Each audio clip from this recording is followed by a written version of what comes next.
Hola, geometry amigos and amigas.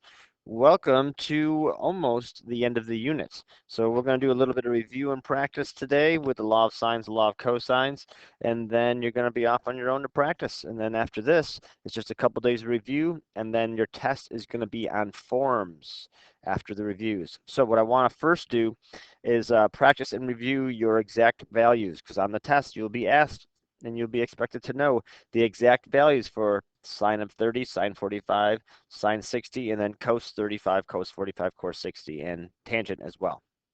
So if you need to, get a little script sheet of paper and draw out this chart and then fill it in. So pause the video, make this chart, fill it in on some paper, and then come back, and then we'll see if you did it right. So pause, go to work, and then come back. So what you should have filled in is the sine of 30 is 1/2. And remember, the pattern is that the numerators count up, 1, 2, 3, and they are all over the same denominator of 2. Now the cosine values follow the exact same pattern, but because it's cosine, it's the complement to sine. That means when the angles add to 90, the sine of one of the angles equals the cosine of the other. So since 30 plus 60 add to 90, the sine of 30 is 1/2. That means the cosine of 60 is also 1/2. So when the angles add to 90, the sine of one angle is congruent to the same value as the sine of the other angle. That also means that at 45 degrees, they will have the same value, both radical 2 over 2. And cosine of 30 degrees is radical 3 over 2. Now our tangent values has 3 3's. Radical 3 over 3 for the 30 degrees. So the 30 degree angle gets the extra 3.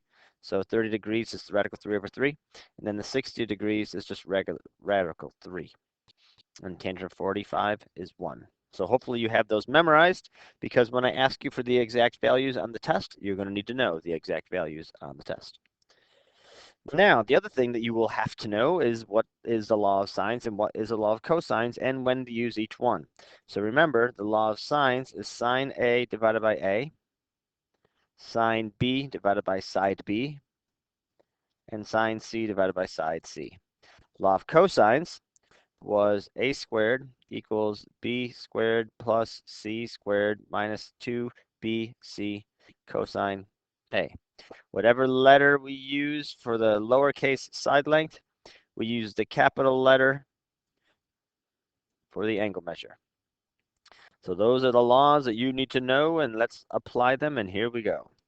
In triangle ABC, A is equal to radical 3, B is equal to radical 3, and the measure of angle C equals 120 degrees. Find the value of C. So why don't you sketch yourself a triangle if you need to, or figure out which formula to use, and then give it a shot. So if you remember correctly, when you hit your trig button, we're going to do the inverse cosine. Oh, it's going a little crazy here. Inverse cosine, and it was 601 divided by negative 1600. And we get our angle measure of 12.062946916. The question did ask us to round to the nearest degree, so that means our angle S, which I had labeled as X, but angle S rounds to 112 degrees. All right, let's do a forces application question. Similar to what we did yesterday in the law of cosines video or unit lesson. Two forces of 25 and 15 pounds act on a body so that the angle between them is 75 degrees. Find the magnitude of the resultant to the nearest pound. Well, I'm a visual learner, so I'm going to draw myself a diagram. Here's my body. When it says two forces act on a body, it doesn't mean it necessarily is a real live living body. It just means on an object, some body of function of thing. So I have one force of 25 pounds, and I'll just draw that this way. And one force of 15 pounds, I'll say it's this way. And what we're supposed to do is figure out the magnitude of the resultant to the nearest pound. The force in between, or the angle in between those two forces is 75 degrees. With the example that we did in the lesson yesterday, I made a parallelogram out of the two given forces and essentially said we need to find the diagonal of that parallelogram because that's the resultant. That's the resulting direction, and we'll use will lead us to finding the resulting magnitude of the force that we're looking for. Opposite sides of a parallelogram are equal, so I know that's 15. My base is 25. And since consecutive angles of a parallelogram are supplementary, the given angle is 75 degrees. Subtract that from 180, so I know that the angle I'm working with is 105 degrees. Opposite the side length we are looking for. Do we use law of sines or law of cosines? If you know which one to use, then go ahead and do it. So we will use law of cosines because we have three sides and one angle. The side opposite our angle is the x.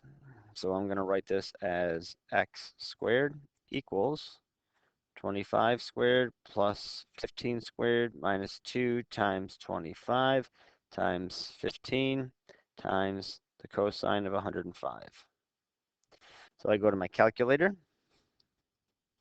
I type all this in, and I get x squared equals 1044.114284. Then I simply take the square root of that. And it says to find the magnitude to the nearest pound. So after I take the square root, I get 32.31275.729. But since I have to round it to the nearest pound, that means nearest whole number. It's going to round to 32 pounds for my final answer. Okay, so now you are going to go try on your own. Go do the problem set, do some practice problems, use the answer key as you need, which is in Teams. Make sure, please, guys, make sure you're doing them correctly.